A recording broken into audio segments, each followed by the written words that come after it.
الحمد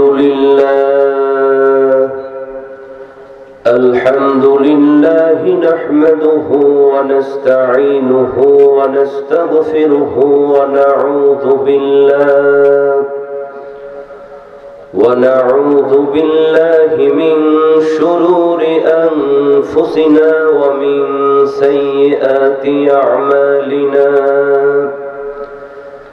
من يهد الله فلا مضل له ومن يضلله فلا هادي له. نشهد أن لا إله إلا الله وحده لا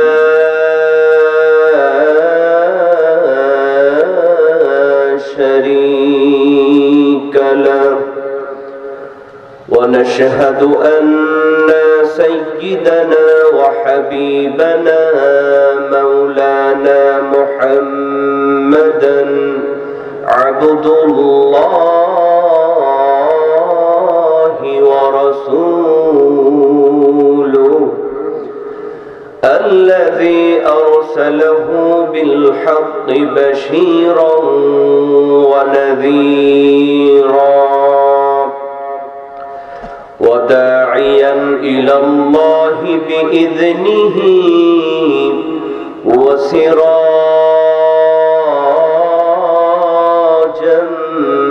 منيرا. فقد قال الله تعالى في كلامه المجيد وفرقانه الحميد: أعوذ بالله من الشيطان الرجيم. بسم الله الرحمن الرحيم. إنما المؤمنون الذين إذا ذكر الله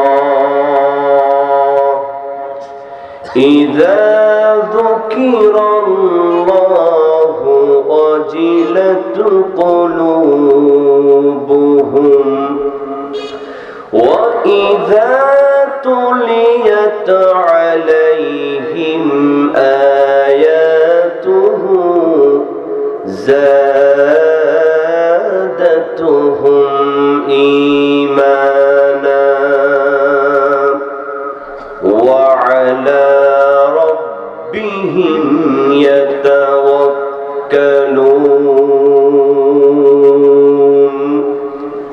وقال تعالى في شان حبيبه صلى الله عليه وسلم: إن الله وملائكته يصلون على النبي يا أيها الذين آمنوا صلوا عليه وسلموا تسليما. اللهم صل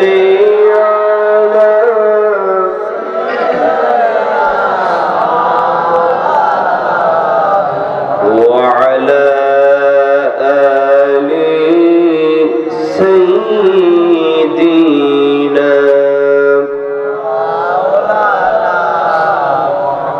मुझे कुछ मिले या न मिले मुहम्मद मिले,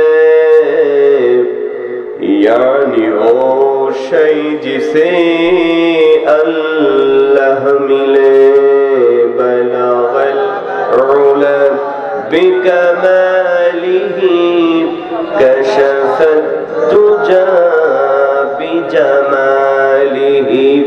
حسنت جميع خصاله صلوا عليه اللهم آمين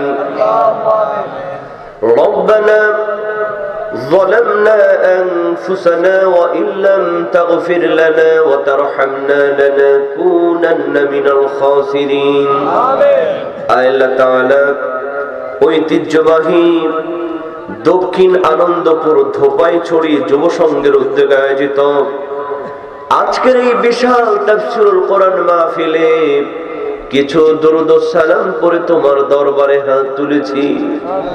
মেহেরবানি করে হাতটুকুন সোনার মদিনায় নবী পাকের রওজা মুবারকে পৌঁছায়া দাও। তাম পৃথিবীর মাটির নিচে যত মুমিন মুমিনাত শুয়ে আছে তাদের আরোর পরে সবটুকুন পৌঁছায়া দাও রব্বুল আলামিন। বিশেষ করে এই মাহফিলের আয়োজন যারা করলেন আর দূর দূরান্ত থেকে শোনার জন্য যারা এসেছেন, কিয়ামতের দিন মাসমিনা ইন্নাকা আনতাস সামিউল আলিম ওয়া তুব আলাইনা ইন্নাকা আনতাত তাওয়াবুর রহিম। সুবহান রাব্বিকা রাব্বিল ইজ্জাতি আম্মা ইয়াসিফুন ওয়া সালামুন আলাল মুরসালিন ওয়ালহামদুলিল্লাহি রাব্বিল আলামিন। ঐতিহ্যবাহী ফেনী জেলার অন্তর্গত ফুলগাজী দক্ষিণ আনন্দপুর ধোপাইছড়ি যুব সংঘের উদ্যোগে আয়োজিত 12তম ঐতিহাসিক তাফসীরুল কোরআন মাহফিলের সম্মানিত সভাপতি বিশিষ্ট ব্যবসায়ী মজুমদার ব্রিক্সের স্বত্বাধিকারী জনাব আনিসুল হক মজুমদার সাহেব, আমরা তার জন্য দোয়া করছি আল্লাহ পাক তাকে যেন হায়াতে তয়্যিবা দান করে যতদিন বাঁচবেন কোরআনের জন্য, কোরআনের মাহফিলের জন্য আল্লাহ পাক যেন কবুল করেন, বলেন আমিন। আল্লাহ পাক তার ব্যবসার মধ্যে বরকত দিয়ে দেন, বলেন আমিন। এবং আজকের মাহফিলের প্রধান অতিথি 4 নং আনন্দপুর ইউনিয়ন পরিষদের সম্মানিত চেয়ারম্যান এবং ফুলগাজী উপজেলা আওয়ামী লীগের সাধারণ সম্পাদক জনাব আলহাজ হারুন মজুমদার সাহেব, আমরা তার জন্য দোয়া করছি আল্লাহ পাক তাকেও যেন হায়াতে তয়্যিবা দান করে যতদিন বাঁচবেন এলাকার উন্নয়নের পাশাপাশি দ্বীনের জন্য, কোরআনের জন্য কবুল করেন, বলেন আমিন। আর জোরে বলেন আমিন। এবং আজকের মাহফিলের বিশেষ অতিথি জনাব আব্দুল মান্নান দুলাল মেম্বার সাহেব, সবাই চেনেন, আল্লাহ পাক তাকেও যেন হায়াতে তয়্যিবা দান করে যতদিন বাঁচবেন এলাকার মানুষের সংস্পর্শে থাকার তৌফিক দেন, বলেন আমিন। আরো জোরে বলেন আমিন। এবং মাহফিল যিনি পরিচালনা করছেন বিশিষ্ট আলেম দ্বীন ধোপাইছড়ি জামে মসজিদের সম্মানিত খতিব জনাব হযরত মাওলানা ইসহাক সাহেব, আমরা তার জন্য দোয়া করছি আল্লাহ পাক তাকে যেন ইসলামের খেদমতে কবুল করেন, বলেন আমিন। এবং আজকের মাহফিলের যুব সমাজ যারা অক্লান্ত পরিশ্রম করে এত সুন্দর আয়োজন করেছে, ধোপাইছড়ি যুব সংঘ, আল্লাহ পাক এই সংঘকে কবুল করেন, বলেন আমিন। এই সংঘের প্রত্যেকটি যুবককে আল্লাহ পাক যেন কিয়ামতের ময়দানে হযরতে বিলালের সঙ্গে কবুল করেন, বলেন আমিন। আর জোরে বলেন আমিন। এবং আজকের মাহফিলের আমন্ত্রিত উলামা ইকরাম ফুদালা ইদম, বিশেষ করে আমার আগে কথা বলেছেন বিশিষ্ট ইসলামী চিন্তাবিদ হযরত মাওলানা নিজাম উদ্দিন আনসারী সাহেব, আমরা তার জন্য মন থেকে দোয়া করছি। অনেক সুন্দর আলোচনা তিনি করেছেন, আল্লাহ পাক আজীবন যেন তার কণ্ঠকে কোরআনের হক কথার জন্য কবুল করেন, বলেন আমিন। আরো জোরে বলেন আমিন। এবং আজকের মাহফিলে প্রধান আকর্ষণ, আমার সামনে যারা বসে আছেন ইসলাম প্রেমী, কোরআন প্রেমী, রাসূল প্রেমী, তাওহীদের একঝাঁক পতাকাবাহী মুসলমান ভাইয়েরা, অরুণ পথের তরুণ দল, আমার যুবক ভাইয়েরা, স্নেহের কচি ও কাচারা, দাড়ি পাকা মুরব্বিয়ানি করমেরা, পর্দার অন্তরালে অবস্থানরতা আমার সম্মানিতা মা এবং বোনেরা, শুরুতেই আনুষ্ঠানিকতার মধ্য দিয়ে অন্তরের অন্তঃস্থল থেকে হৃদয় নিংড়ানো আবারও সালাম, আসসালামু আলাইকুম ওয়া রাহমাতুল্লাহি ওয়া বারাকাতুহু। শুকরগুজার হচ্ছি সেই জাল্লে শানুহুর দরবারে, যার অশেষ মেহেরবানিতে আমরা আজকে এই জান্নাতি বাগানের জান্নাতি ফুল হতে পেরেছি। তাহলে আওয়াজ আসতে হবে না জোরে হবে? সবাই রাজি আছেন তো? সবাই রাজি আছেন তো? ও মুসলমান, খেয়াল করতে হবে, সারা পৃথিবীতে নাস্তিক ব্লগারদের কণ্ঠের আওয়াজ তখনই বেড়েছে কোরআনের ময়দানে মুসলমানদের আওয়াজ যখন কমেছে। কথা বলেন ঠিক কিনা? এজন্য এমন একটা আওয়াজ আলহামদুলিল্লাহ বলে দিবেন, যে আওয়াজটা সারা পৃথিবীর নাস্তিক ব্লগারদের অন্তর কাঁপিয়ে মক্কা মদিনা হয়ে সরাসরি যেন আল্লাহর দরবারে চলে যায়। কি রাজি আছেন তো? আওয়াজ দিতে রাজি আছেন তো? আসুন, দলমত নির্বিশেষে যার কণ্ঠে যত শক্তি আছে সমস্ত শক্তি উজাড় করে আবারও বলে উঠছি আলহামদুলিল্লাহ। সবাই বলেন রব্বানা লাকাল হামদ হামদান কাসীরান তাইয়িবান মুবারাকান ফীহি। সম্মানিত হাজিরিন, আমরা আল্লাহ পাকের প্রশংসা করে নিলাম। আসুন আমরা এবার মূল তাফসীরের দিকে চলে যাই।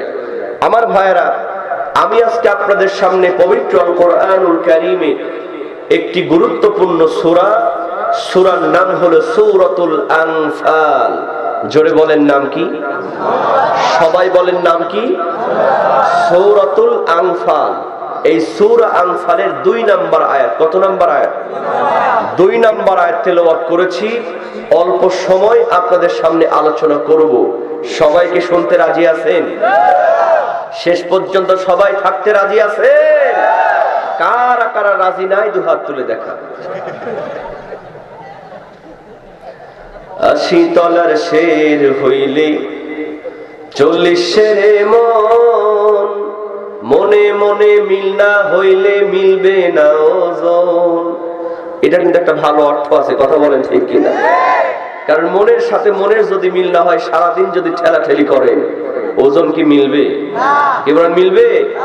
এজন্য বক্তার মন আর শ্রোতার মন এক হওয়ার দরকার আছে না নাই? যদি মনটা অন্যদিকে থাকে ওয়াজটা বোঝা যাবে? বোঝা যাবে? সবাই রাজি আছেন তো? থাকবেন তো? আমি আসার আগে অনেকে বলেছেন, হুজুর আপনার বিভিন্ন কণ্ঠে আজান শুনেছি, বিভিন্ন প্যারোডি গান শুনেছি, এগুলো শোনাবেন। আমি বলেছি সব হবে, তবে মোনাজাতের আগে। কিসের আগে? মোনাজাতের আগে। সবাই থাকতে রাজি আছেন তো? এবার কারা কারা রাজি আছেন তো হাত তুলে আল্লাহকে দেখায় দেন।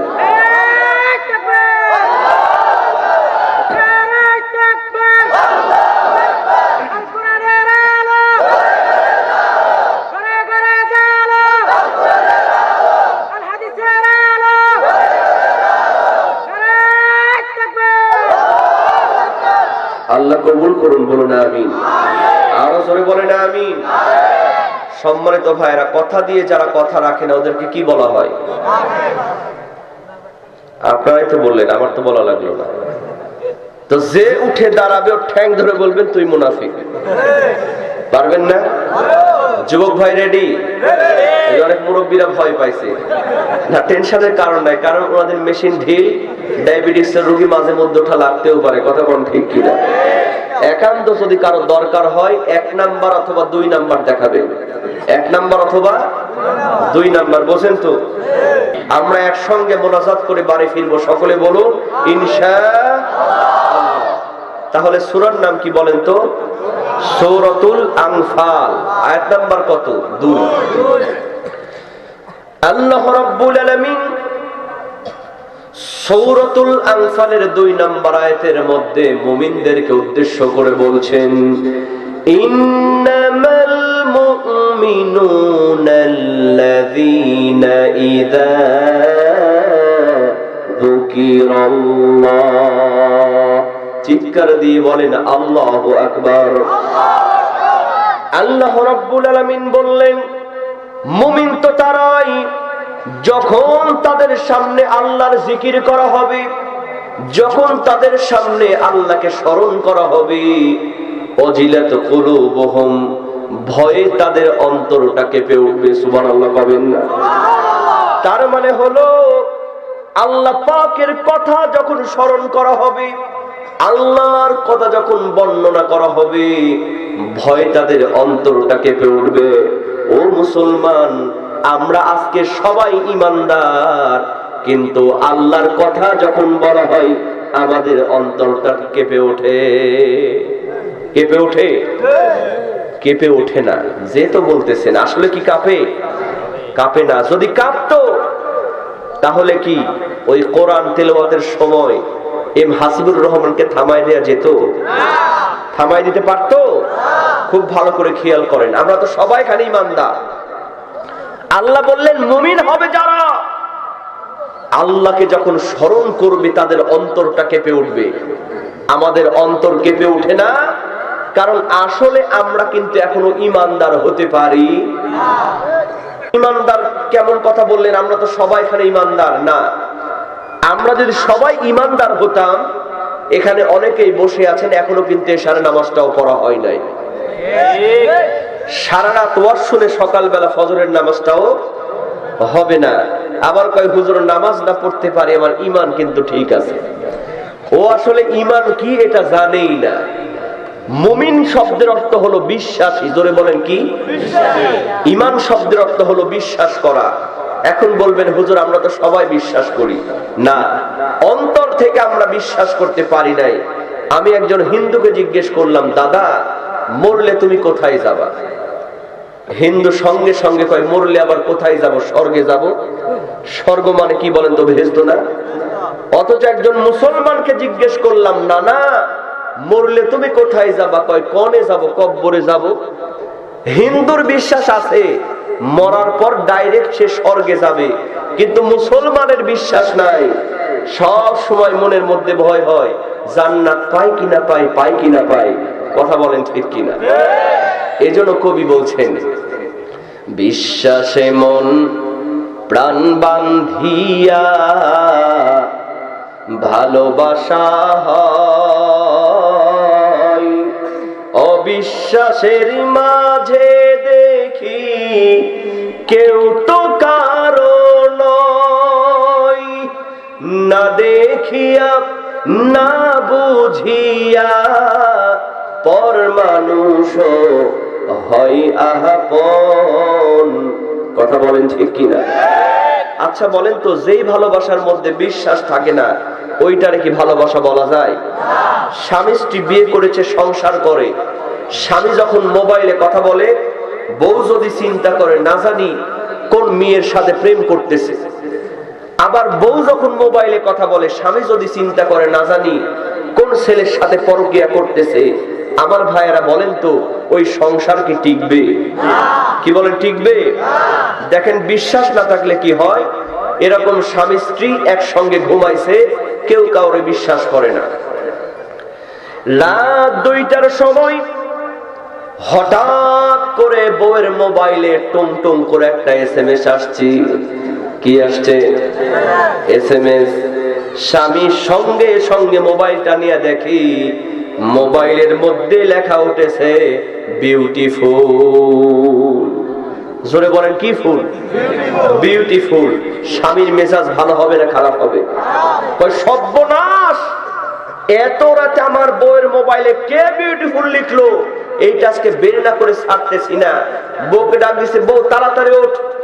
বউ লাভ জেঠু বলে কি হয়েছে? কয় এত রাতে তোর মোবাইলে কে বিউটিফুল লিখলো, তুই তাড়াতাড়ি কর, না হলে কিন্তু সকালেই তুই তালাক। বউ চিন্তা করে আমি তো কারোর সঙ্গে কথা বলি না, এত রাতে আমার মোবাইলে কে এসএমএস করবে। বউ আস্তে করে মোবাইলটা নিয়ে দেখে সর্বনাশ। রাত্রিবেলায় যখন ঘুমাতে যাবে তখন মোবাইলে চার্জ ছিল না। কি ছিল না? চার্জ ছিল না। তখন লেখা উঠেছিল ব্যাটারি লো। জোরে বলেন কি লো? ব্যাটারি লো। চার্জ দিয়া যখন ঘুমাইছে, রাত 2টার সময় ফুল চার্জ হয়ে লেখা উঠেছে ব্যাটারি ফুল। জোরে বলেন কি ফুল? Battery full. সন্ধ্যের চোখে তাকানোর কারণে স্বামী ওই ব্যাটারি ফুললে দেখছে বিউটিফুল, তাহলে বলেন তো বিশ্বাস যদি কম হয় সমস্যা কম হয় না বেশি হয়? সমস্যা কম হয় না বেশি হয়? এজন্য কবি বলছেন, বিশ্বাসে মন প্রাণ বান্ধিয়া ভালোবাসা হয়, অবিশ্বাসের মাঝে দেখি কেউ তো কারণ না দেখিয়া না বুঝিয়া পর মানুষ হয় আপন, যেই নয়নে তোমায় চেনা যায় দাও না প্রভু সেই নয়ন।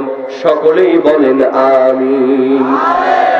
আমার ভাইয়েরা খেয়াল করেন, আল্লাহ পাক বললেন, ইন্নামাল মুমিনুনা আল্লাযীনা ইযা যুকিরাল্লাহ ওয়াজিলাত কুলুবুহুম। মুমিন তো তারাই যখন তাদের সামনে জাহান্নামের কথা বলা হবে, যখন তাদের সামনে কবরের কথা বলা হবে, আল্লাহর কথা স্মরণ করা হবে, মুমিন বান্দাদের ওয়াজিলাত কুলুবুহুম, আল্লাহর ভয়ে অন্তরটা কেঁপে উঠবে। আমার ভাইয়েরা, মুফাসসির কারকগণ বলেছেন ওয়াজাল শব্দের অর্থ হলো ভয়। আবার লিইলাফি কুরাইশ, সূরা কুরাইশের মধ্যে ওয়া আমানাহুম মিন খাউফ, এই খাউফ শব্দের অর্থ ভয়। তাহলে ওয়াজাল আর খাউফের মধ্যে পার্থক্য আছে না নাই? একটা পার্থক্য আছে। মুফাসসির কারকগণ বলেছেন খাউফুন মানে হলো সাধারণ ভয়, দুনিয়ার ভয়, বাঘের ভয়, রাত্রিবেলায় যাচ্ছেন অন্ধকারের মধ্যে জঙ্গলের মধ্যে সাপ থাকতে পারে, এটার ভয় আছে না নাই? আপনি রাত্রিবেলায় একা একা যাচ্ছেন, আপনাকে হাইজ্যাক করতে পারে, এরকম ছিনতাইকারীর ভয় আছে না নাই? এটাকে বলা হয় খাউফুন, এই ভয়। আর ওয়াজাল বলা হয় এমন ভয়কে যেটা হলো না দেখে ভয় করা। সুবহানাল্লাহ। রমজান মাসে আপনি রোজা আছেন, পুকুরের মধ্যে ডুব দিয়া প্রচন্ড পিপাসা পেয়েছে আপনার, পুকুরের মধ্যে ডুব দিলেন, এক ঢোক যদি পানি খান দুনিয়ার কোন মানুষ দেখবে না, কথা কোন ঠিক কিনা? ঘরের দরজা লাগায় দিয়া ঘরের দরজা বন্ধ করে আপনি যদি একটু ভাত খান, একটু খাবার খান, দুনিয়ার কোন মানুষ কিন্তু দেখতে পারবে না, কথা কোন ঠিক কিনা? কিন্তু ওয়াজাল এমন একটা ভয়, মানুষ যখন দুনিয়ার কোন মানুষ দেখতে পারবে না, তারপরেও তার অন্তরের মধ্যে একটা ভয় সৃষ্টি হয়ে যাবে। এই পুকুরের মধ্যে ডুব মেরে যদি আমি পানি খাই, দুনিয়ার কোন মানুষ দেখবে না, কিন্তু আমার আল্লাহ পাক আমারে দেখবে।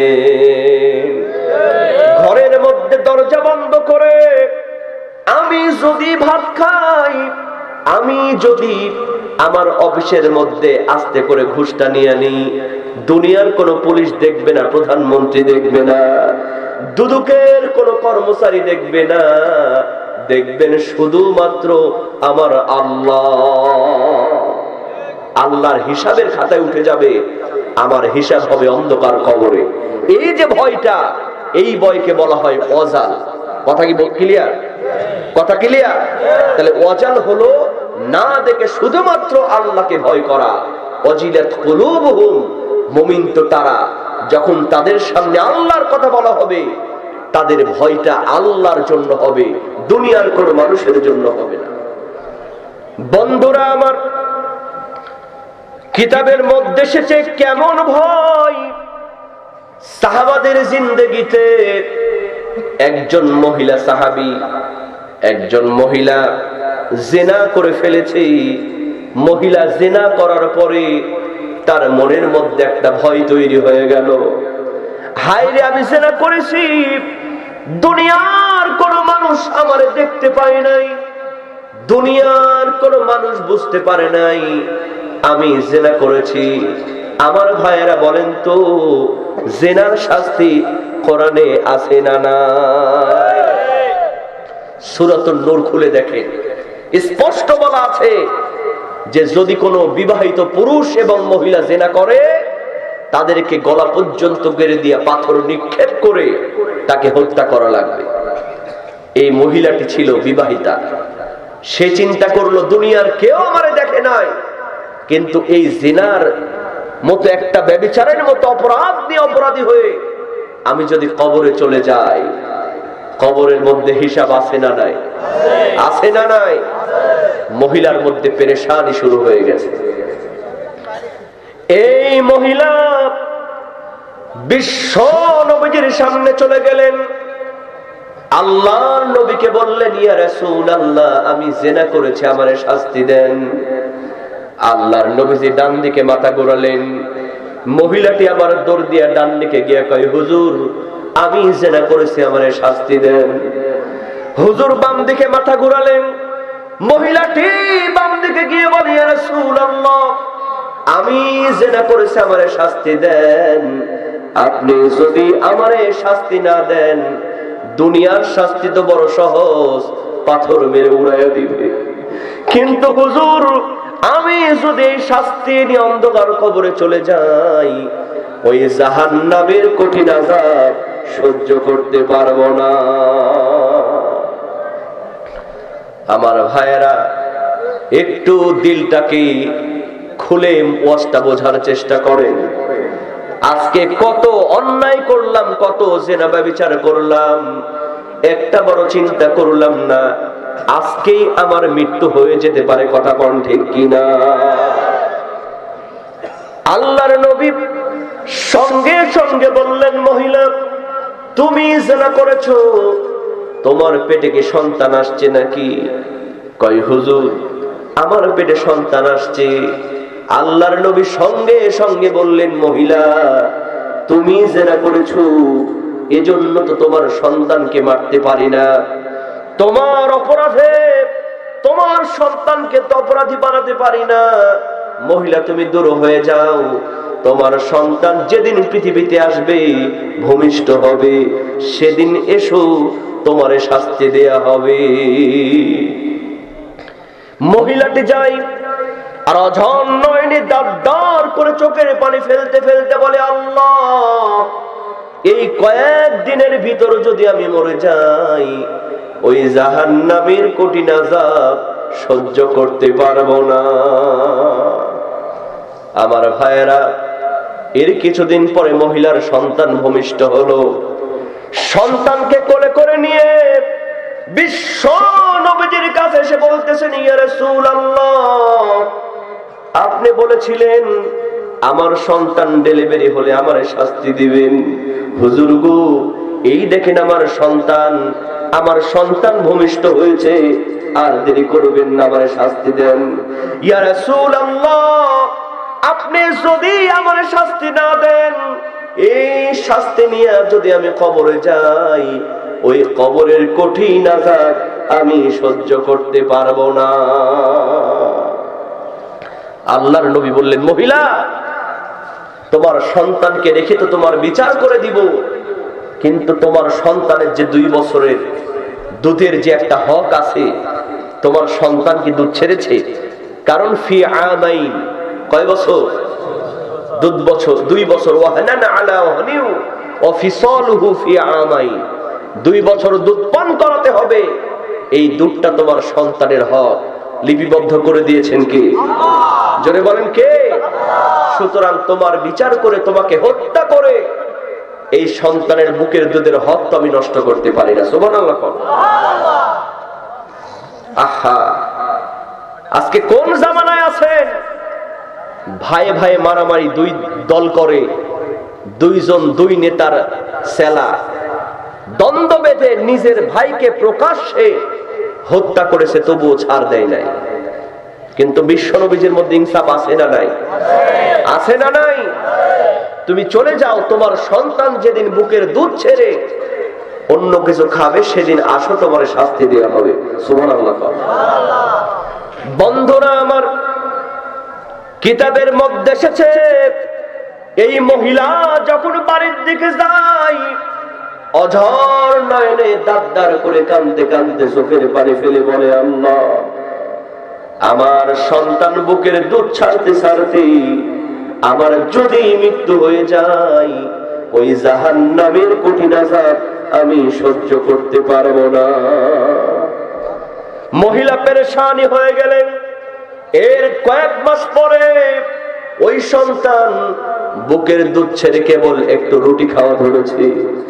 মহিলা একটা রুটি হাতের মধ্যে করে নিয়ে আল্লাহর রাসূলকে বলতেছেন, ইয়া রাসূলুল্লাহ, আপনি বলেছিলেন আমার সন্তান বুকের দুধ ছেড়ে অন্য কিছু খেতে পারলে আপনি আমারে শাস্তি দিবেন। হুজুরকে দেখুন, আমার সন্তান বুকের দুধ ছেড়ে রুটি খেতে পারে, অন্য কিছু খেতে পারে, আপনি বিশ্বাস করবেন কিনা এজন্য হাতের মধ্যে আমি একটা রুটিও সঙ্গে করে এনেছি। হুজুর আপনি চাইলে আমি খাওয়ায় দেখায় দিব। ইয়া রাসূলুল্লাহ, জলদি করে আমার শাস্তির ব্যবস্থা করে দেন। আপনি যদি আমার শাস্তি না দেন, এই কয়েক সেকেন্ডের মধ্যে যদি আমার মৃত্যু হয়ে যায়, ওই জাহান্নামের কঠিন আযাব আমি সহ্য করতে পারবো না। একদিন তোমারি নাম মসজিদে হবে বিশ্বাস হয়? এখনই যদি আমি মারা যাই, আগামীকাল সকালবেলা মসজিদ থেকে আমার নামটা এলান করা হবে। কথা বলেন ঠিক কিনা? চোখ বন্ধ করে সকালবেলা চোখ খুললে সকাল, না হলে কিন্তু পরকাল। কথা বলেন ঠিক কিনা? তৈরি থেকো, তৈরি রেখো সুন্নতি আমল ঈমান, একদিন তোমারি নাম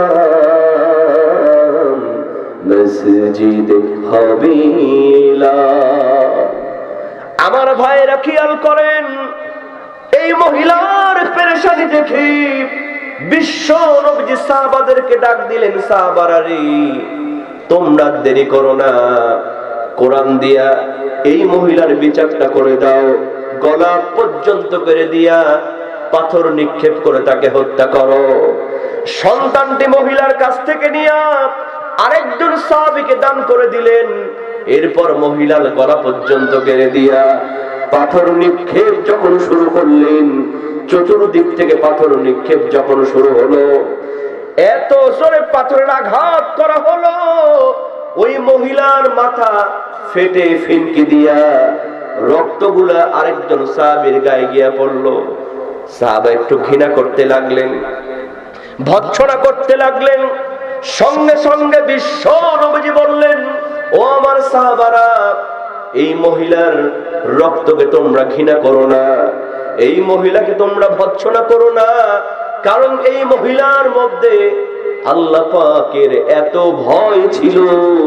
এই মহিলা এমন ভাবে আল্লাহকে ভয় করেছে, এমন ভাবে জাহান্নামকে ভয় করেছে, এমন ভাবে কবরের আযাবকে ভয় করেছে। এই মহিলার ভয় গোটা দুনিয়ার মানুষকে যদি ভাগ করে দেয়া যায়, এই মুহূর্তে সমান ভাবে ভাগ করে দেয়া যাবে। ও আমার সাহাবারা শোনো, এই মহিলার মনের মধ্যে আল্লাহর ভয়ের কারণে আল্লাহ পাক এই মুহূর্তে মহিলার জন্য জান্নাত ওয়াজিব করে দিয়েছে। আমার ভাইয়েরা, এটাকেই বলা হয় অজিলাত কুলুবুহুম। আর আজকে তো আমরা আল্লাহর জিকির করলে ভয় পাবো কি, জিকির করতে করতে গাছের মধ্যে লাফ দিয়ে উঠে বসে থাকে, আছে না নাই?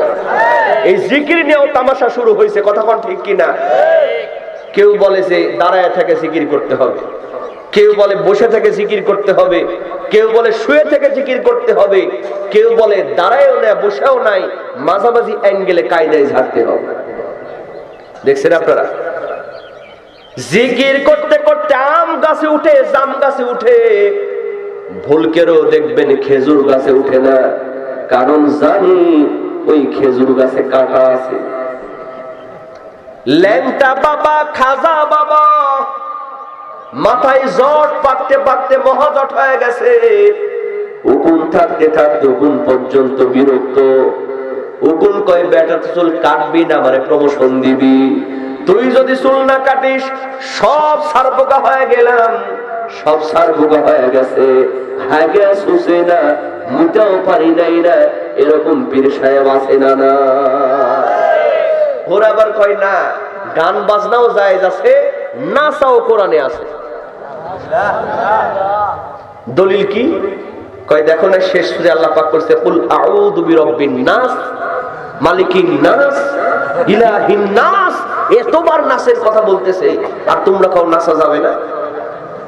আমরাও বলি যদি গয়নো অপেশ গু খাও অজবর খাও, গু খাও, তুই গু খাবি?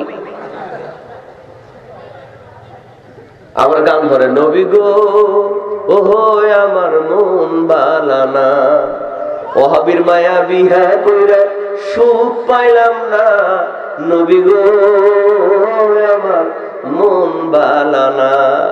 কি টান! আবার ডুগডুগি নিয়ে কয় আমার দয়াল বাবা কলা খাবা গাছ লাগায়া খাও, পরের গাছে কলা কেন মিট মিটাইয়া সাউ বাবার টুং টুং টুং টুং। আরে ভাই কোরআন হাদিসের কথা বাদ দেন, বাদ্যযন্ত্র যে হারাম আল্লাহ পাক তো কোরআনে বলেছেন সূরাতুল লুকমানের 6 নম্বর আয়াতে লাহুল হাদিস এই শব্দ দ্বারা। তো হাদিস কোরআনও যদি বাদ দেন, ওই বাদ্যযন্ত্র নিয়ে গবেষণা করলে দেখবেন ওরা নিজেরাই জাহান্নামের কথা বলে। বলে কি বলে না? এই যে ঢোল আছে না, ঢোল এই দুই দিকে লাগায় বাড়ি দেয়, কি বলে এটা? এদিকে ঢোল বলে না? এই ঢোলে যদি বাড়ি দেন আওয়াজ এসে দেখবেন দুজুক দুজুক দুজুক দুজুক, দেখেন দুজুক দুজুক করে। আর একটা আছে সেতার কয় কেরে কেরে কেরে কেরে, আরেকটা আছে তিন তারা কয় তিনজন তিনজন তিনজন তিনজন, মানে যে ঢোল বাজালো সে তারা বাজালো, তিন তারা বাজালো, তিনজনই কোথায় গেল? জাহান্নামে গেল। কথা বল ঠিক কিনা? আমার ভাইয়ারা, এই সমস্ত ভণ্ড পীরদের দরবারে যাওয়া যাবে না। হক্কানি পীরদের কথা বলছি না, কেবল মাইন্ড করেন না। হক্কানি পীরদের দ্বারাই বাংলাদেশ ইসলাম এসেছে, এখনো ইসলাম টিকে আছে। কথা বলেন ঠিক কিনা? কিন্তু যে সমস্ত ভণ্ডের কথা বলতেছি, হাইগা সুসেনা মুতে পানি নেয় না, জিজ্ঞেস যদি করা হয় তুমি হাইগা সুসো না মুতে পানি নেও না, এটা কোন শরীয়তে আছে? সঙ্গে সঙ্গে তারা জবাব দেয় আমি হাগা সুসি না মুতে পানি নিই না। এটা জানার জন্য শুধু শরীয়ত জানলে হবে না, তোমাকে মারিফত জানা লাগবে। কি জানা লাগবে? মারিফত। কি মারিফত? কয় কারবালার প্রান্তরে হুসাইন পরিবার এক ফোঁটা পানি না পায়, সব পরিবারে হুসাইন পরিবার শহীদ হয়ে গেল। যেই পানি না পায়া হুসাইন পরিবার শহীদ হয়ে গেল, সেই পানি কিসের জন্য তুমি অকাজে ঢালো? হুসাইন পরিবার পানি না পায় শহীদ হয়ে গেছে, এজন্যই পানি দিয়ে আমরা হাগা শুষি না, মুতাও পানি নিই না। জিজ্ঞেস যদি করেন বাবা তুমি পানি খাও তো, কয় পানি খাই কিন্তু হাগা শুষি না। কোন লাঠি দিয়ে আপনি পিটাবেন? নাউজুবিল্লাহ কবেন না? কারণ এসব পীর হওয়ার জন্য তো পড়াশোনা করা লাগে না, রাতারাতি পীর হয়ে যায়। আমি বক্তৃতার মধ্যে বলে থাকি, স্বামী স্ত্রী একসঙ্গে ঘুমাচ্ছে, হঠাৎ করে গভীর রাতে স্বামী খেকার মারছে, বউ লাভ দেখে বলে কি হয়েছে, চিল্লাও কেন গভীর রাতে? কয় তুই জানিস না আমি পীর হয়েছি?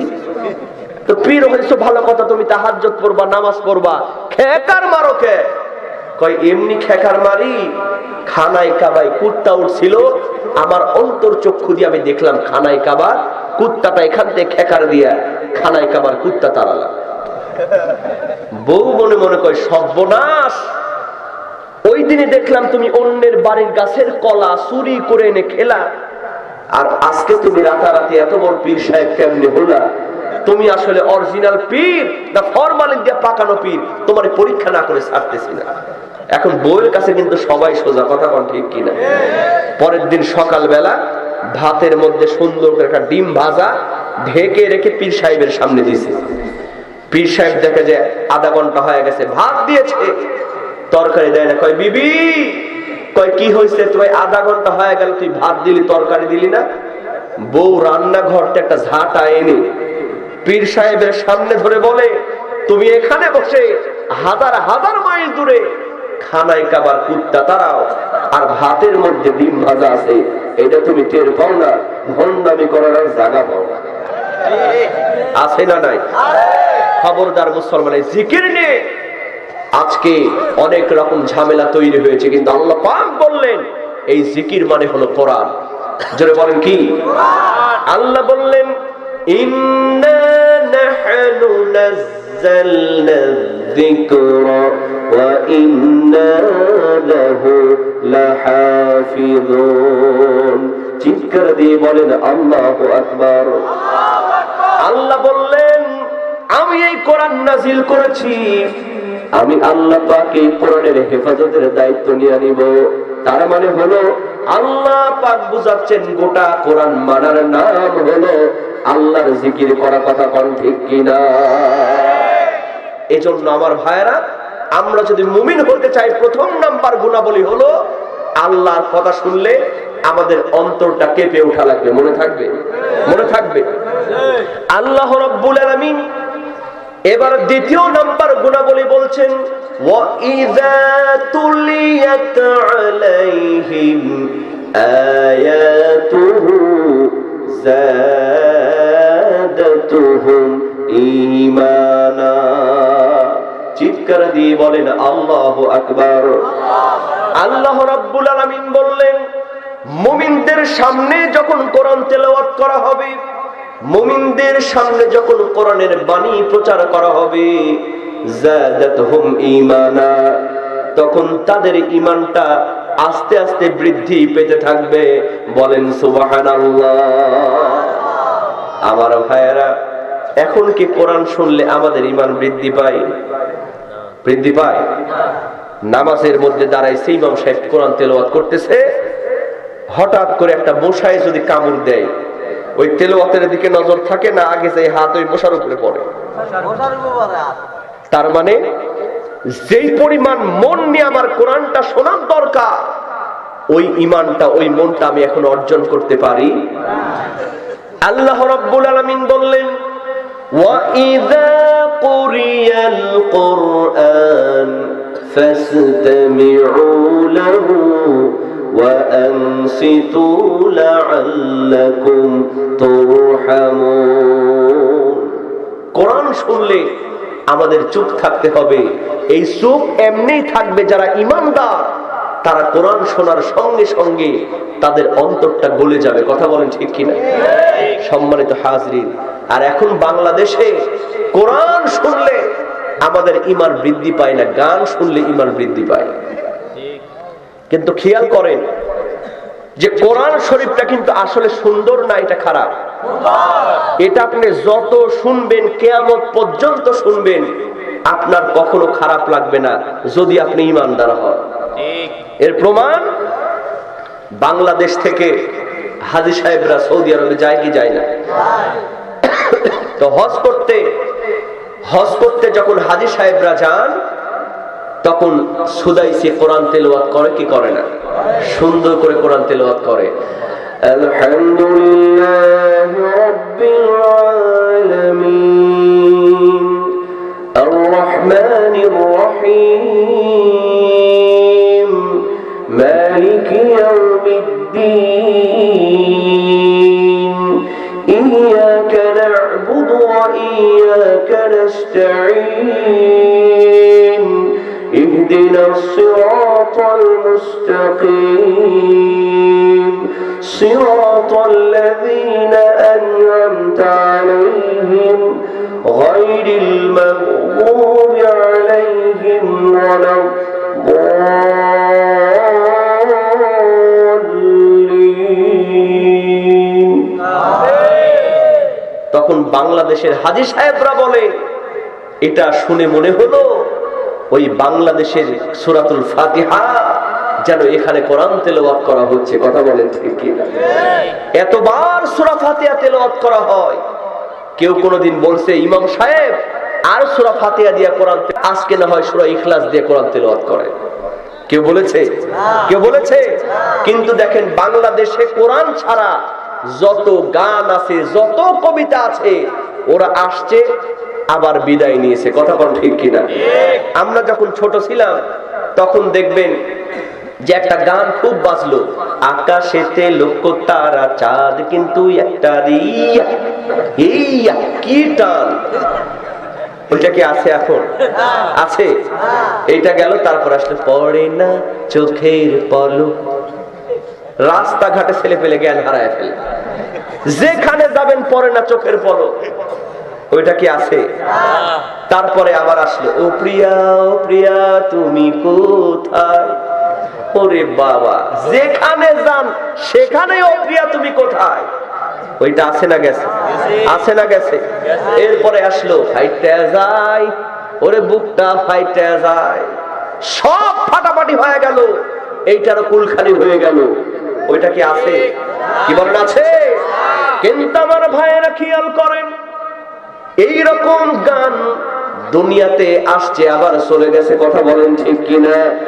কিন্তু আল্লাহ পাক বললেন, এমন কোরআন তোমাদেরকে দিলাম, কিয়ামত পর্যন্ত যদি কোরআন শোনো, ঈমানদার হবে যারা, তাদের মধ্যে কখনো কোরআন থেকে বিমুখ হওয়ার সম্ভাবনা নাই।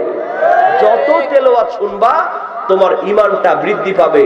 আচ্ছা বলেন তো, এই ঈমান কি শুধু আমাদের বৃদ্ধি পায় না কাফের বেঈমানদেরও বৃদ্ধি পায়? আমরা আজকে অনেকেই মনে করি যারা কোরআনের মাহফিলের বিরোধিতা করে এদের বোধহয় কোরআন শরীফ ভাল লাগে না। আসলে কি তাই? আসলে কিন্তু ভালো লাগে, কিন্তু যদি গদি চলে যাওয়ার ভয়। কিসের ভয়?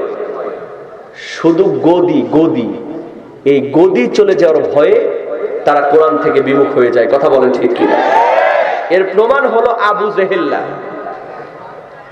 আল্লাহর নবী প্রত্যেক দিন গভীর রাতে যখন কোরআন তেলাওয়াত করতেন, আবু জেহেল, আবু লাহাব, উতবা, সাইবা তারা গভীর রাতে চতুর্দিকে তাকায় কোরআন শরীফ শুনতো। সুবহানাল্লাহ। চতুর্দিকে দাঁড়ায় কোরআন তেলাওয়াত যখন শুনতো, শুনতে শুনতে সকাল যখন হয়ে যেত, আবু জেহেল, আবু লাহাব, উতবা, সাইবা তারা একে একে বলা বলি করতো, সারা রাত ধরে এত সুন্দর কোরআনের বাণী শুনলাম, এই কোরআনের বাণী স্বয়ং আল্লাহর পক্ষ থেকে আসছে, এতে কোনো সন্দেহ নাই। কিন্তু সমস্যাটা হলো, আমরা যদি এই কোরআনের প্রেমে পড়ে যাই, তাহলে তো আমরাও আবু বকরের মতো, ওমরের মতো আমরা কি করব? আমরাও সর্বনাশ করে বসবো। কারণ ওমর কোরআন শুনছে, মুসলমান হয়ে গেছে, আবু বকর কোরআন শুনেছে, মুসলমান হয়ে গেছে। সুতরাং আমরা যদি কোরআনের প্রেমে পড়ি, আমাদের গদি থাকবে না। কি থাকবে না? শুধুমাত্র গদি বাঁচানোর জন্য তারা আইন তৈরি করে দিল, কোরআন শোনা যাবে না। শুধু তাই নয়, যেখানে কোরআনের কথা হবে ওখানে তোমরা হট্টগোল করবা, মারামারি করবা। আল্লাহ রাব্বুল আলামিন তারা যে আইনটা তৈরি করেছিলেন, তারা যে আইনটা তৈরি করেছিল, সেই আইনটা কোরআনের মধ্যে কোট করে দিছে না, দেয় নাই? আল্লাহ রাব্বুল আলামিন জানায় দিলেন। আল্লাহ রাব্বুল আলামিন বলেন, ওয়াকালাল্লাযীনা কাফারু লা তাসমাউ লিহাযাল কুরআনি ওয়ালগাউ ফীহি লাআল্লাকুম তাগলিবুন। চিৎকার দিয়ে বলেন আল্লাহু আকবার। কাফের বেঈমানরা কোট করে ফেললো, ওয়াকালাল্লাযীনা কাফারু, কাফেররা বলল, লা তাসমাউ লিহাযাল কুরআন, খবরদার খবরদার, কোরআন শুনবা না, কোরআন শুনতে যাবা না। কোরআন যেখানে হবে, ওয়ালগাউ ফীহি লাআল্লাকুম তাগলিবুন, ওখানে তোমরা হট্টগোল করবা, মারামারি করবা, 144 ধারা জারি করবা। আমার ভাইয়েরা, বিশ্ব নবীজির কোরআন বন্ধ করার জন্য আবু জেহেল, আবু লাহাব, উতবা, সাইবা আইন তৈরি করেছিল। আজও দেখবেন যারা কোরআনের মাহফিল বন্ধ করতে চায়, ওদের আসল ভয় হলো গদি চলে যাওয়া। আজও কোরআনের পাখিকে যারা বন্দী করে রাখে, বিশ্বাস করেন মুসলমান, ওরাও জানে কোরআনের পাখির মতো এত ভালো মানুষ বাংলাদেশে আর নাই, যার কণ্ঠ শুনে হিন্দু মুসলমান হয়ে যায়, খ্রিস্টান মুসলমান হয়ে যায়। এত ভালো মানুষ আর নাই, কিন্তু তাকে যদি কোরআন বলতে দেয়া হয়, আসল সমস্যা হলো আমাদের গদি থাকবে। এই জন্য তার বিচার করা লাগবে। কি করা লাগবে? এই বিচার শুধু কোরআনের পাখির হয় নাই, বিশ্ব নবীর জন্য ট্রাইব্যুনাল গঠন হয়েছিল, কথা কোন ঠিক কিনা? বিচারপতি তোমার কাছে বিচার না পেলে কোথায় বিচার পাবো আমি? কার কাছে গেলে, কার কাছে গেলে? মানুষের সুবিচার বিবেক বন্দি টাকার ফান্দি, কোর্ট কাচারির দ্বারে দ্বারে সুবিচারের বাণী কান্দি, কথা কোন ঠিক কিনা?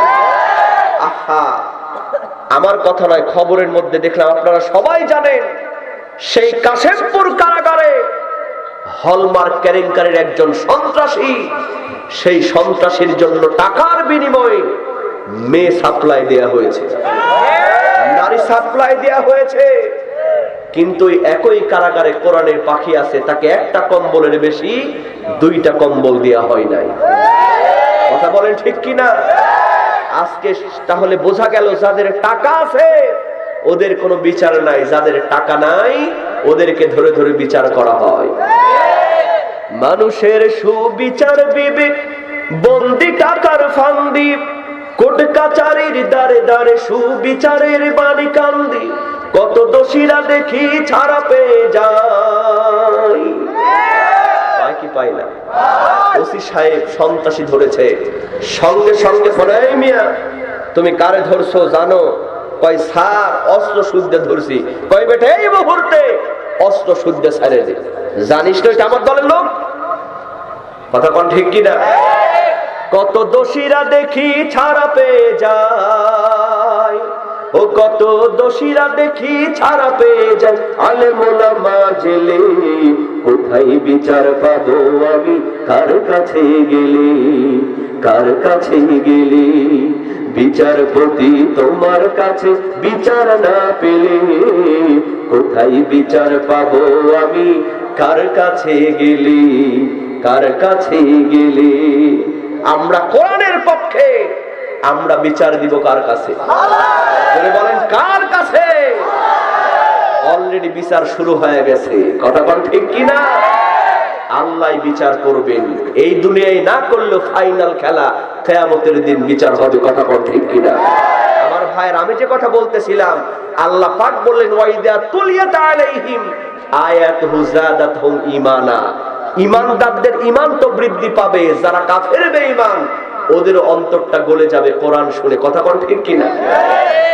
বন্ধুরা আমার, এরপরে আল্লাহ পাক বললেন ওয়া আলা রাব্বিহিম ইয়াতাওয়াক্কালুন, মুমিন হবে যারা আল্লাহর উপরে শুধুমাত্র ভরসা করবে তারা। কার উপরে ভরসা করবে? কার উপরে ভরসা করবে? মুমিন যারা হবে তারা কোনো নেতার উপরে ভরসা করতে পারে না। মুমিন যারা হবে তারা কোনো পীরের দরবারের উপরে ভরসা করতে পারে না। মুমিন হবে তারা শুধুমাত্র কেবলমাত্র আল্লাহর উপরে ভরসা করবে যারা। বন্ধুরা আমার, এই আয়াতের ব্যাখ্যায় আমি একটি ঘটনা আনতে চাই। আল্লাহর উপরে যদি আমরা ভরসা করি, আল্লাহ পাক আমাদেরকে বাঁচায় দিবেন, কথা কোন ঠিক কিনা? বনী ইসরাঈলের যুগে তিনজন যুবক তারা ঘুরতে বের হয়েছে। পথের মধ্যে যেতে যেতে সন্ধ্যা যখন ঘনিয়ে গেছে, পাহাড়ের গুহার কিনারায় দিয়ে তারা যাচ্ছে, এমন সময় প্রচন্ড ঘূর্ণিঝড় শুরু হয়ে গেল, কাল বৈশাখী ঝড় শুরু হয়ে গেল। এই তিনজন যুবক দিশাহারা হয়ে পড়েছে, প্রচন্ড ঝড়, অন্ধকার, যাব কই। পাহাড়ের একটা গুহা দেখতে পেল, তিনজন সিদ্ধান্ত নিল, আমরা যদি ওই পাহাড়ের গুহার মধ্যে ঢুকি তাহলে এই ঝড় বৃষ্টি আমাদের কিছুই করতে পারবে না। এই সিদ্ধান্ত নিয়ে ওই তিনজন যুবক তারা পাথরের গুহার মধ্যে, পাহাড়ের গুহার মধ্যে তারা ঢুকে পড়লো। এখন পাহাড়ের গুহার মধ্যে ঢুকছে, প্রচন্ড ঝড়, বিশাল বড় একটা পাথরের স্তম্ভ, যেই মুখ দিয়ে ওরা ঢুকছিল ওই মুখের সামনে সে আটকে গেল। বের হতে পারবে? আর বের হতে পারবে? তখন কি মোবাইল ছিল? মোবাইল থাকলে না হয় বলতে পারতো যে ভাই আমি এখানে আটকা পড়েছি, আমাদেরকে আপনারা উদ্ধার করেন। 999 ফোন দিয়ে, কোথায় ফোন দিয়ে? 999 ফোন দিলে তারা হয়তো একটা ব্যবস্থা করত। কিন্তু বনী ইসরাইলের যুগ, তখন তো মোবাইল ছিল না, নেটওয়ার্ক ছিল না। 3 জন যুবক পাহাড়ের গুহার মধ্যে আটকা পড়েছে, দুনিয়ার কেউ জানে না। আমার ভাইয়েরা বলেন তো, এটাকে সাধারণ বিপদ না মারাত্মক বিপদ? ওরা যদি জনমের পর জনম ওখানে পচে গলেও যায়, দুনিয়ার কোনো মানুষ জানতে পারবে না এই পাহাড়ের গুহার মধ্যে কেউ আটকা পড়েছে। এরকম পরিস্থিতি। বন্ধুরা আমার খেয়াল করেন, এই 3 জন যুবক সঙ্গে সঙ্গে তারা সিদ্ধান্ত নিয়ে ফেললো, এত বড় পাহাড়ের টুকরা আমাদের ক্ষমতা নেই, আমরা এটারে ঠেলে সরায় দিই। কেউ পারবে না, দুনিয়ার কোন গোয়েন্দা বাহিনীর লোকজন জানে না, দুনিয়ার কোন প্রধানমন্ত্রী জানে না আমরা যে গুহার মধ্যে আটকা পড়েছি, শুধুমাত্র আমার আল্লাহ রব্বুল আলামিন জানে। সুতরাং ভরসা করতে হবে একমাত্র আল্লাহর উপরে। আল্লাহ ছাড়া আমাদের বাঁচার আর কোন উপায় নাই। জোরে বলেন উপায় নাই। এই বিশ্বাস কি আমাদের আছে? এক নেতা ঝাড়ি মারছে, এই তুই আমার দলের বিরুদ্ধে কথা বলছিস, থাম, আগামীকাল দুপুরের মধ্যে তোর পা কেটে হাতের মধ্যে ধরায় দিবে। এরকম নেতা আছে না নাই? কিছু হলেই কয় খবর আছে। নেতা তো দূরের কথা, নেতার যারা সেলা অনেক জায়গায় ওদের দাপটে চলা যায় না। তো ঝাড়ি মারছে, লোকটা খুব ভয় পাইছে, সর্বনাশ, কাল দুপুরের মধ্যে পা কেটে হাতের মধ্যে ধরায় দিবে, বড় বিপদ। বাড়িতে সে কাঁদতেছে। বউ কয়, কান্দো কেন বিবি? বউ কয়, কান্দো কেন প্রাণের স্বামী? কয়, কানবো না কেন, আগামীকাল দুপুরের মধ্যে আমার পা কেটে হাতের মধ্যে ধরায় দিবে। সঙ্গে সঙ্গে মেয়ে মানুষ বলতেছে, স্বামী আগামীকাল দুপুরের মধ্যে তোমার পা কেটে ধরায় দিতে চাইছে, ভয় পেও না, ভয় পেও না, তাওয়াক্কালতু আলাল্লাহ, এক আল্লাহর উপরে ভরসা করো, ওই নেতা তোমার কিছুই করতে পারবে না।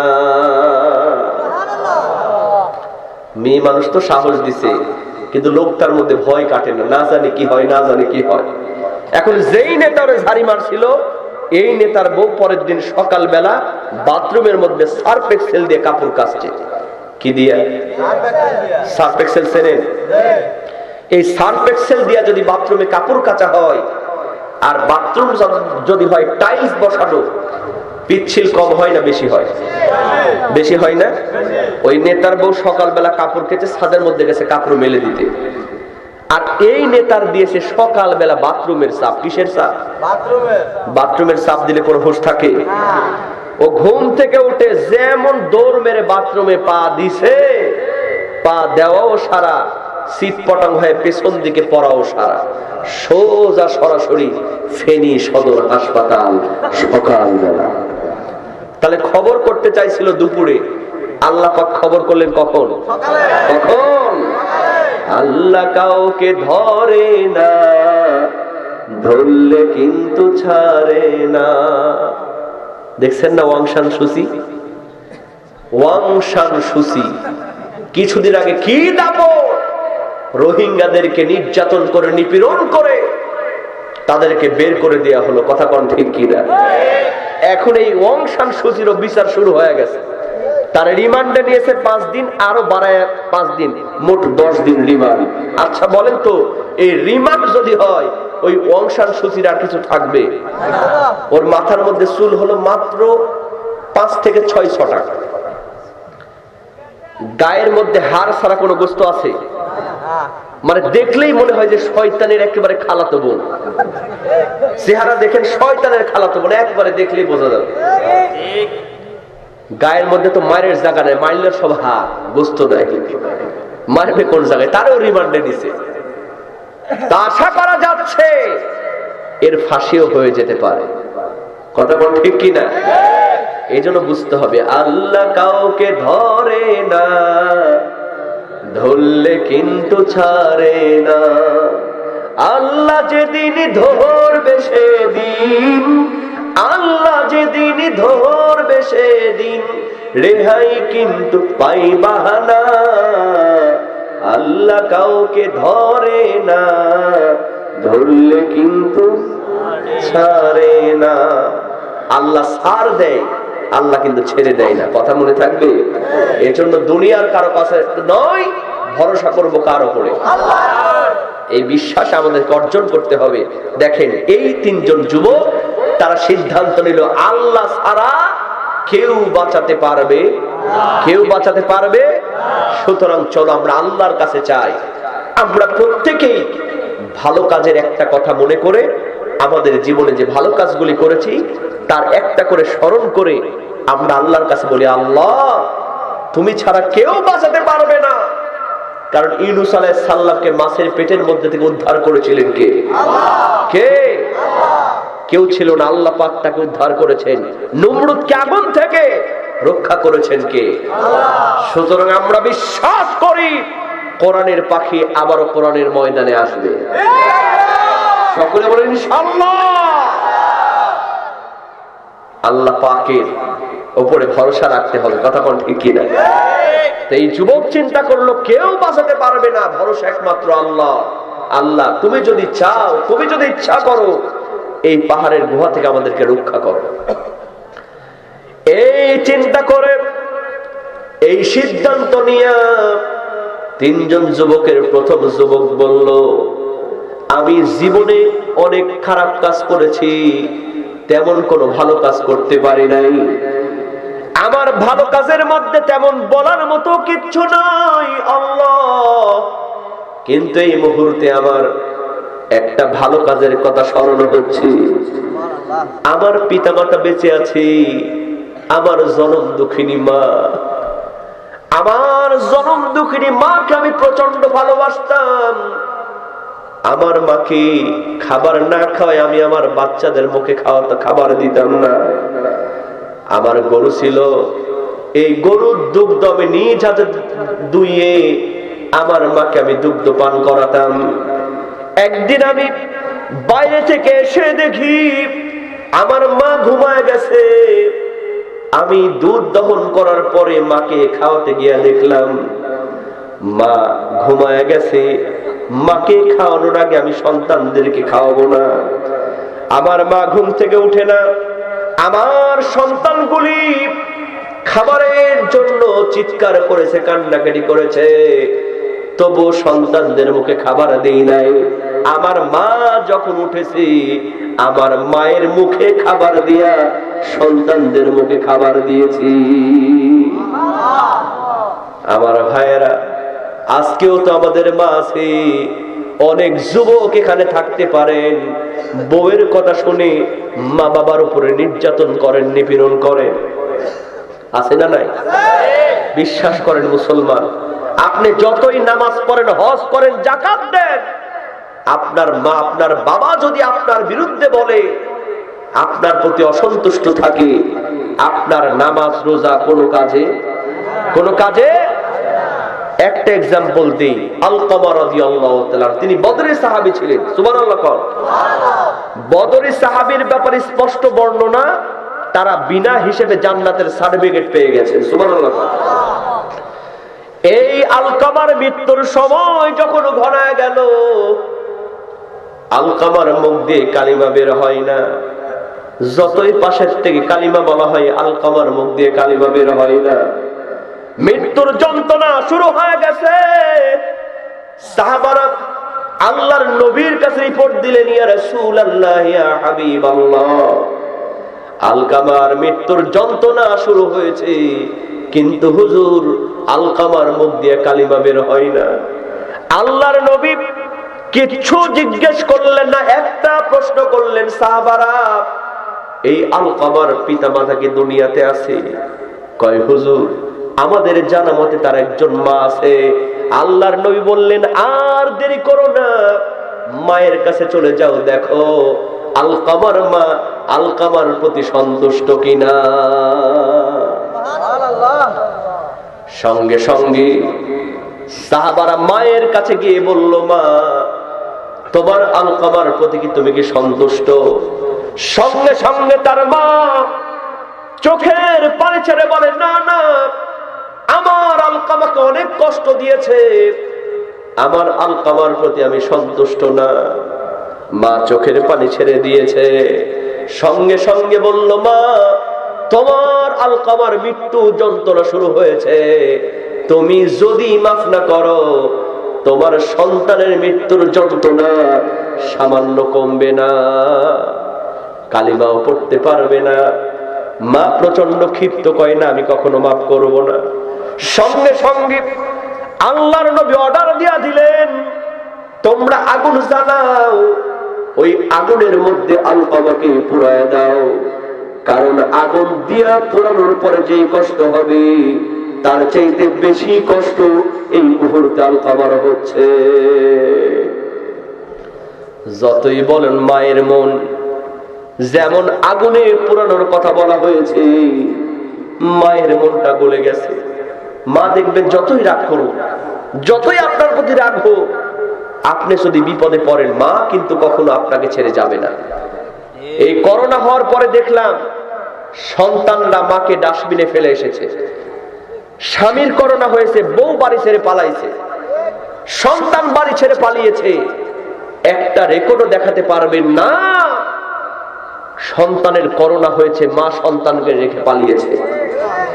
বরঞ্চ আমরা এটা দেখেছি এই করোনা হওয়ার পরে, সন্তানের করোনা জানার পরেও মা সন্তানকে কোলের মধ্যে জড়ায় নিয়েছে, কোন রকম মাস্ক, কোন রকম গ্লোভস ছাড়া মাস্ক ছাড়া মা সন্তানকে জড়িয়ে ধরেছে। দেখেন নাই পত্রিকায়? এই জন্য মা এমন একটা জিনিস, যাদের হারায় গেছে তাদের তো গেছে আমার ভাইয়েরা, কিছু করার নাই, কিন্তু যাদের আছে, আপনারা যে কি নিয়ামত নিয়ে বসে আছেন এটা আপনারা বুঝতে পারছেন না। আলকামার মা বলল, না না, আগুন দিয়া পোড়ানোর দরকার নাই, আমার সন্তানকে আলকামাকে আমি চিরজীবনের মতো মাফ করে দিলাম। যেমন মা মাফ করে দিয়েছে, আলকামার জবান দিয়া বের হয়ে গেছে, লা ইলাহা ইল্লাল্লাহু মুহাম্মাদুর রাসূলুল্লাহ সাল্লাল্লাহু আলাইহি ওয়াসাল্লাম। তাহলে বদরের সাহাবী যদি রেহাই না পায়, আপনি আমি কি পাবো? কি বলেন, পাবো? এজন্য আমার ভাইরা বেশি কিছু দরকার নাই। আপনি বাজার থেকে ফুলগাছি, কি যেন জায়গাটার নাম, ফুলগাছি, আনন্দপুর বাজার থেকে একটা কমলা লেবু কিনে আগামীকাল মায়ের মুখে দিয়ে বলেন, মা অনেক নির্যাতন করেছে, অনেক কষ্ট দিয়েছি, মা সারা জীবনের মতো মাফ করে দাও। আল্লাহর জান্নাত আপনার দুনিয়াতে ওয়াজিব হয়ে যাবে। ওরে প্রসবের কি ব্যথা, মা জানে সে কথা, মরিয়াও যেন মায়ের মরণ হইল না। মায়ের ধরিয়া জঠরে কত কষ্ট করে, ধরিয়া জঠরে, মায়ের ধরিয়া জঠরে কত কষ্ট করে, 10 মাস 10 দিন পরে পেল বেদনা, এমন দরদি ভাবে কেউ হবে না আমার মা, মা গো। মনে থাকবে, মনে থাকবে বন্ধুরা আমার। ওই যুবক অন্ধকার গুহার মধ্যে থেকে বলে, আল্লাহ ওই দিন আমার মার ঘুম না থেকে ওটা পর্যন্ত সন্তানদেরকে আমি খাবার দিই নাই, আমার সন্তান খাবারের জন্য কান্নাকাটি করেছে, খাবার দিই নাই। আমার মা যখন ঘুম থেকে উঠেছে, আমার মায়ের মুখে খাবার দিয়া আমার সন্তানকে আমি খাইয়েছি। আল্লাহ গো, আমি যদি কোনো ভালো কাজ করে থাকি, ওই দিন আমার মনে হয় আমি একটা ভালো কাজ করেছি। আমার এই কাজে যদি তুমি সন্তুষ্ট হয়ে থাকো, এই পাথরের মুখ থেকে ওই পাথরের টুকরাটা তুমি এই মুহূর্তে সরায়া দাও।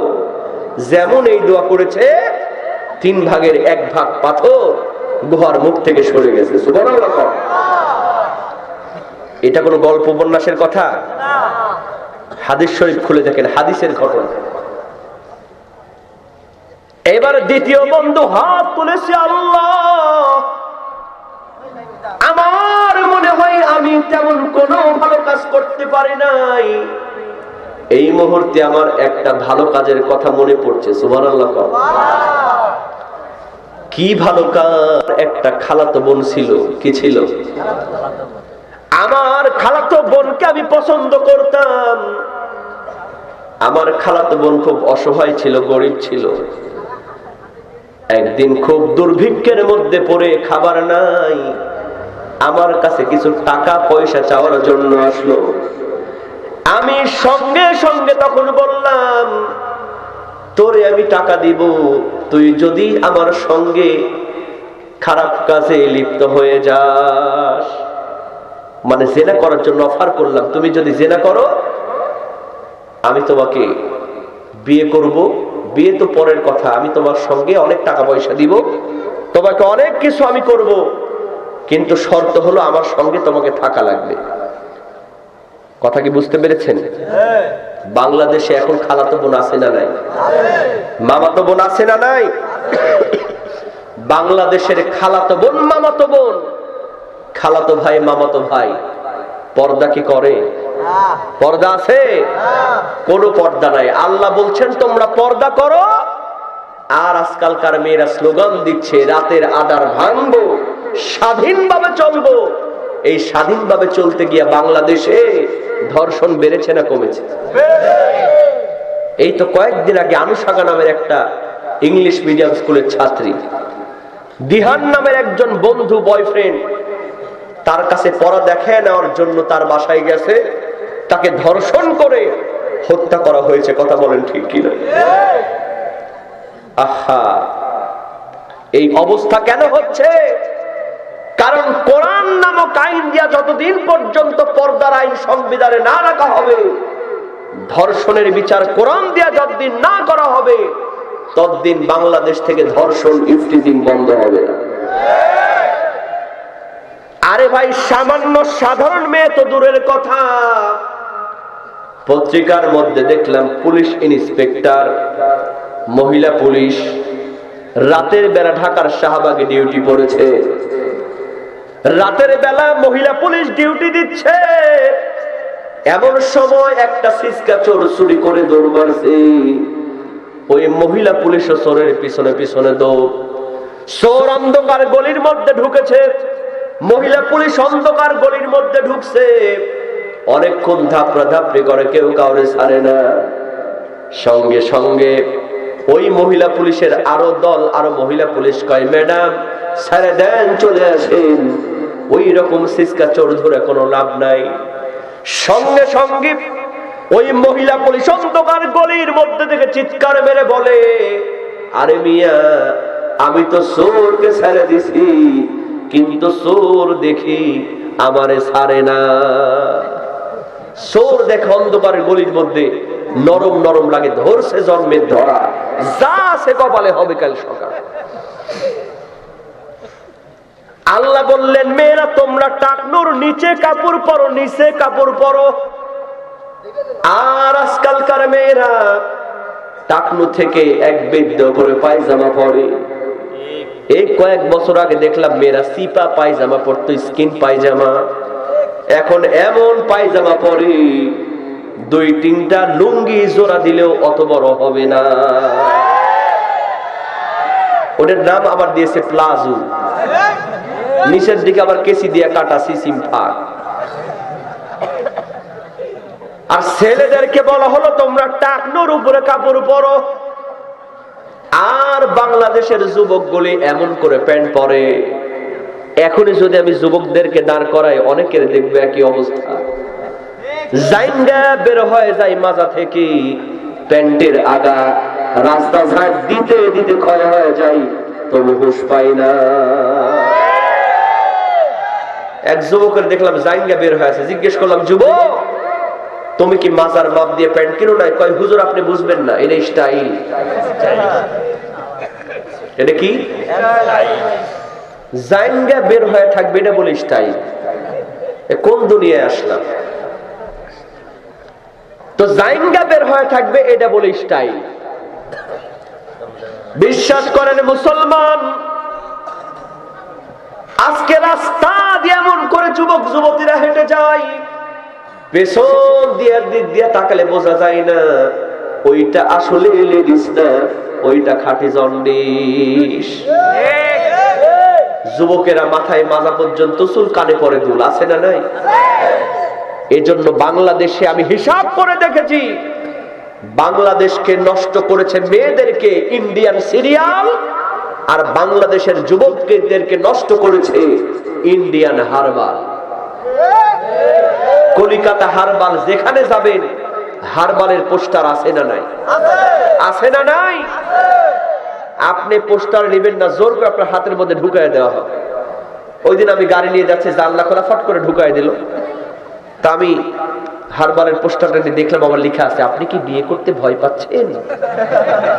আপনি কি বিশেষ মুহূর্তে নিজেকে দুর্বল ভাবেন? তাহলে আজই চলে আসুন ইন্ডিয়ান হারবাল। কি যুবকের মাতামাতি হারবালের পিছনে ধরে, প্রত্যেকটা জায়গায় হারবালের অ্যাডভার্টাইজ, হারবালের প্রচার। বিশ্বাস করো যুবক, এর মেন কারণ হলো আল্লাহ পাক বললেন, যুবকরা তোমরা টাকনোর উপরে কাপড় পরো। আজকে যুবকেরা টাকনোর উপরে কাপড় পরে না।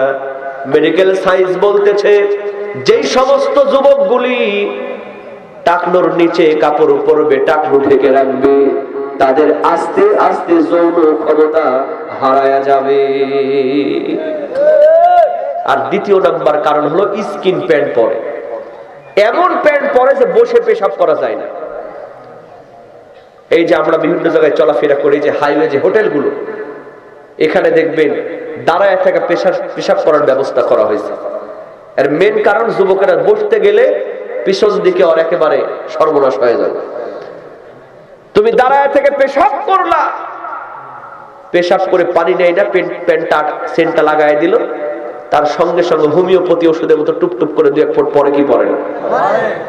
এই যে ওখান থেকে যে ভাইরাসটা ছড়ালো, এই ভাইরাসটা আস্তে আস্তে যুবকের যৌন ক্ষমতা হারায় দেয়। কথা কোন ঠিক কিনা? মেডিকেল সায়েন্স আমার কথা না, কিন্তু মেডিকেল সায়েন্স বলছে, কোরআন তো বলছে, কিন্তু মেডিকেল সায়েন্স বলছে এই কাজগুলো যেই যুবকেরা করবে ওদের যৌন শক্তি কি হবে? হারায় যাবে। এজন্য আমি যুবক ভাইদেরকে বলবো, যুবক, অবৈধভাবে মেয়েদের পিছনে সময় নষ্ট করা যাবে না। আজকে পর্দা নাই, পর্দার কোনো বালাই নাই। ছেলে মেয়ের একসঙ্গে ঘোরাঘুরি করে কি করে না? খালাতো বোন, মামাতো বোন, যত রকমের বোন আছে একসঙ্গে ঘোরাফেরা করে, লজ্জাও করে না। বন্ধুরা আমার খেয়াল করেন, ওই যুবকটি আল্লাহকে বলতেছে, আল্লাহ, আমার খালাতো বোন শেষ পর্যন্ত রাজি হয়ে গেল আমার সাথে জেনা করার জন্য। কারণ ক্ষুধার্ত, টাকা না দিলে তার কাছে কোনো খাবার নাই। জেনা করতে যাব, একেবারে তার উরুর মধ্যে আমার নিজের উরুটা ঠেকিয়ে ফেলেছি। এইরকম মুহূর্তে আমার খালাতো বোন আমাকে বলতেছে, ইত্তাকুল্লাহ, আল্লাহকে ভয় করো, অন্যায় ভাবে অবৈধ ভাবে আমাকে তুমি ধর্ষণ করো না, জেনা করো না। এই কথা বলা মাত্রই আমি লাফ দিয়া আমার খালাতো বোনের শরীর থেকে আমি উঠে গেছি। আল্লাহ গো, আর আমি খারাপ কাজ করি নাই, তোমার ভয়ে, শুধুমাত্র তোমার ভয়ে। আল্লাহ, ওই দিন যদি আমি কোনো ভালো কাজ করে থাকি, এই ভালো কাজের উসিলায় তুমি এই পাথরটা সরায়া দাও। সুবহানাল্লাহ কবেন না? পাথরটা সঙ্গে সঙ্গে 3 ভাগে 2 ভাগ সরে গেল।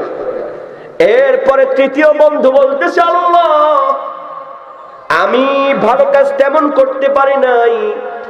আমার বাড়িতে একজন কর্মচারী ছিল, ওর কিছু বেতন পাওনা ছিল, বেতন রেখে আমার বাড়ি থেকে চলে গিয়েছিল। প্রায় কয়েক বছর পর আবার বেতন নেওয়ার জন্য আমার কাছে আসছে। আমি তখন তাকে শুধু বেতন দিই নাই, ওর টাকাটা রাখার পরে আমি ব্যবসা করেছি, যত লাভবান হয়েছি সুদে আসলে সবকিছুই আমি তাকে আবার নতুন করে ফিরিয়ে দিয়েছি। মনে করুন 2000 টাকা রেখে গেছে, 2000 টাকা দিয়ে ব্যবসা করে এই লোকটা 2 কোটি টাকা অর্জন করেছে। 20 বছর পরে সে 2000 টাকা চাইছে, পরে 2 কোটি সুদদাই দিছে, কারণ ওই 2000 টাকা থেকেই এই 2 কোটি টাকার উৎপত্তি। সুবহানাল্লাহ কবেন না? কত বড় ইনসাফ! আর আজকে তো 5 টাকা রাখলে 2 টাকা পাওয়া যায় না, কই ভাই 2 টাকা নাই 3 টাকা নেন, আছে না নাই? দেখছেন কি আমানত। যুবকটা বলতেছে, আল্লাহ তাকে আমি সুদে আসলে সব ফিরিয়ে দিয়েছি, আমি যদি কোনো ভালো কাজ করে থাকি আল্লাহ গো মেহেরবানি করে এই পাথরটা তুমি সরায়া দাও। সঙ্গে সঙ্গে আল্লাহর হুকুমে ওই পাথরের টুকরা পুরোটাই সরে গেছে। সুবহানাল্লাহ কর। তার মানে হলো ভরসা করব কার কাছে? ওয়া আলা রাব্বিহিম ইয়াতাওয়াক্কালুন। আমার ভাইয়েরা, এজন্য আমরা দুনিয়াবি কোনো চিন্তা না করে কে কি বললো কে কি করলো এটা দেখে লাভ আছে? এটা দেখে লাভ আছে? আজকে আফসোস লাগে, অনেকেই কয় হুজুর যদি অপরাধ না করে এমনি ধরছে, এমনি ধরছে। আহা, এমন করেন না। অনেকে তালে পড়ে আবার হুজুরদেরকে গালাগালি করে, ঘাড় বটকায় দিতে চায়। এই বিপদে আপনারা পড়েন না আমার ভাইয়েরা, কারণ আপনার কবরে আপনাকেই যেতে হবে, আপনার কবরে আপনাকেই যেতে হবে। এজন্য আমরা আজকে সূরাতুল আনফালের 2 নম্বর আয়াত থেকে মুমিনদের কয়টা গুণাবলী শিখলাম? 1 নাম্বার হলো আল্লাহর কথা হলে আমার অন্তরটা কেঁপে উঠবে, আপনি মিলাই নেবেন। 2 নাম্বার হলো মুমিনরা যখন কোরআন শুনবে যাদাতহুম ঈমানা, ঈমানটা বৃদ্ধি পাবে। আর 3 নাম্বার হলো ওয়া আলা রাব্বিহিম ইয়াতাওয়াক্কালুন। তারা সর্ব অবস্থায় বিপদে আপদে সুখে দুঃখে শুধুমাত্র আল্লাহর উপরে ভরসা করবে। মনে থাকবে? আল্লাহ পাক যেন কবুল করেন, বলেন আমিন। আমার ভাইয়ের অনেক কথাই বলেছি, আমার কথায় যদি কেউ কষ্ট পেয়ে থাকে আল্লাহ ওয়াস্তে মাফ করে দিবেন। আর যে কথাগুলি বললাম আল্লাহ পাক যেন আমল করার তৌফিক দান করেন।